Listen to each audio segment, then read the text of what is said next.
નમસ્કાર મિત્રો. શ્રાવણ મહિનાના આજ પ્રથમ સોમવારે હું કલમકુંજના માધ્યમથી ભારતી દવે શિવ ભક્તિથી તરબતર એક સરસ મજાની મારી સ્વરચિત પદ્ય રચના લઈ અને આપ સૌ સમક્ષ ઉપસ્થિત થઈશું.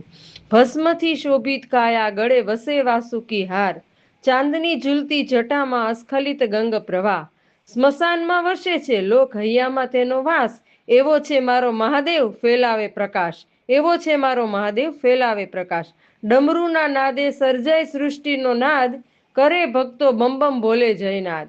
ભોળા છે એટલા કે ભક્તિથી તરત પ્રસન્ન થાય, ક્રોધે તાંડવ કરે તો કાળ પણ થરથરી જાય, કાળ પણ થરથરી જાય. કૈલાસનો રાજા કેવો વિરાટ, નયનમાં કરુણા મસ્તક પર ગંગામાત. હર હર મહાદેવની ધૂન જ્યાં ગુંજે વારંવાર, ત્યાં દુઃખનો અંધકાર ભાગે, ફેલાય શિવનો પ્રેમ અપરંપાર, ફેલાય શિવનો પ્રેમ અપરંપાર. જોડાયેલા રહેજો મિત્રો.